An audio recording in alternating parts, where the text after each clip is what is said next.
السلام عليكم ورحمة الله وبركاته. اللهم صل وسلم على أشرف المرسلين. نرحب بكم من جديد، دائما معكم أخوكم سيد.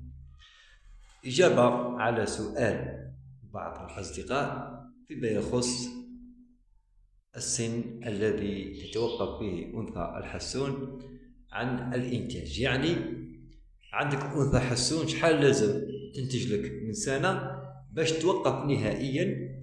طبيعة الحال باش مانيش عارف باش يخمم يطلقها، أنا ماذا بيا إلا يخمم يطلقها صح. شوف يا أخي، حتى واحد ما يعطيك السن المناسب. علاش؟ دوك حنا نحكو بالتجربة. الأنثى هذه هاهي وين هذه اللي راهي فوق العش، العش هذا نتاعها هذا العام هذا العش السادس، راهي بناته اليوم ما شاء الله. والعام اللي فات خدمت 7، العام اللي قبل خدمت 5. أنا حبست لها ما خليتهاش تكمل، وكان السنة نخليها تكمل العش هذا على بالي بلي تزيد تخدم عش. وليكن في علمكم أصدقائي أنه هذه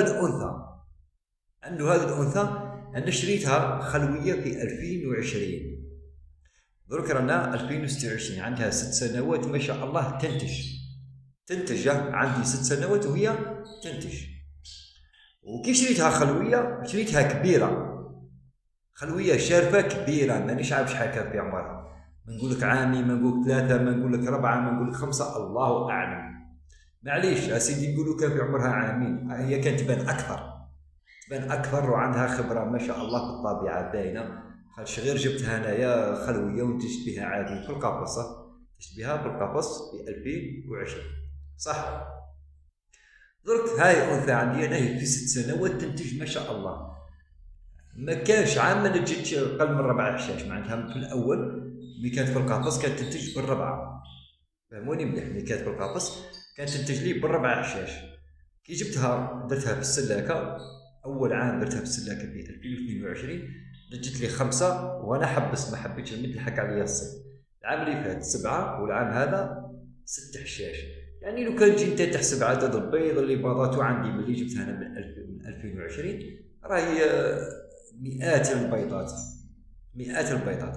درك هاون العش هذا السادس راح تبيض، على بالي بلي غدوه راح تبيض صح. كاين اللي يقول لك كي بالك تقول لي 6 حشاش، وي 6 حشاش راكم تتبعوا فيا في القناه، معناتها راني نصور لكم كلش. صلحت عش واحد فقط، الباقيه العش الاول خلاص كان ابلو بيض بارغ، جبت فيه غير 3، ومن بعد ولا تبيض بال5. صلحت لي 4 فراخ بالعش الثاني، ومن بعد ولاو يموتوا الفروخ. هذا الخطره الثاني ماتوا لها بسبب ارتفاع درجه الحراره. انا ما فهمتش انا هذا الانثى انايا ملي راه يجيب لي بالخيشه. كنت مخوي كلش، نحات نقول لكم نحات الخيشه من هذا العش نسيتو، ها هو نتاع الفيبي، ها هو عش قديم خلاص اللي كانوا فيه ولاد الفيبي، نطرت كلش نحاتو وبنات بيه. كنت تشوف العش تاعها صغير خلاص. معناها لازم تفهم حاجه، ما كانش سن معين. ما دامك محتاني بالطيور تاعك توكلهم مليح، تشربهم مليح. انثى عندها ذكر متعلقه به بزاف، دير حسابك انها تنتج لك، خاصه اذا كنت تخدم وتحضن تحت الكاماري. دوك انايا مثلا كون جيت نحضن تحت الكاماري راه يبالك في العش السابع ولا قادر تجيب اكثر كاع. مازال ما جربتش انا فوق 7 حشاش، مازال هذا العام العش السادس، العام اللي فات 7، مازال ما جربتش فوق 7. لكن ناكد لك لو كان جيت نحي لها ننزع لها البيض ونديرو تحت انثى كناري، كراني نستفاديت من الانتاج، وكراهي هي شو قلت راهي هبني، وهي بني كراهي غير تبيض. دروك نتايا يبقى لك الاعتناء بالطيور، توكل مليح، تشرب مليح، عاطيها واش تحتاج تنتج لك يا اخي. ما عندها سن، ما تلحقش. كاين اللي راه يقول له 4 سنوات و5 سنوات و6 سنوات، ما كاش منها لا 5 سنوات لا 6 سنوات. يعني نحكي لك على روحي انايا، راهي عندي في 6 سنوات هذا العام السادس اللي راهي تنتج فيه عندي، ونجت من قبل على بالي بلي كانت ناجة في الطبيعة. علاش؟ لانه العام اللي جبتها كان عندي ذاكر نتاع العام، ذاك الوقت كان عندي ذاكر نتاع العام، طلعته جان شريته جان وطلعته عندي في 2020 خدمت معاه. في 2020 خدمت معاه وكانت ما شاء الله ماغري كانت تتخبط في القفص وماهيش ثابته، ما نقولوش 100% ماهيش ثابته حتى 40%. على بالك بلي كي تشوفني الكاجا تاكلها بالتخبط. وبنات حشاش ما شاء الله ووكلت وكلش ولاباس بها، ما عندها نقولوا بالك عندها خبره. لا ما عندهاش خبره نقولوا درك راه بحاليا في عمرها 8 سنوات.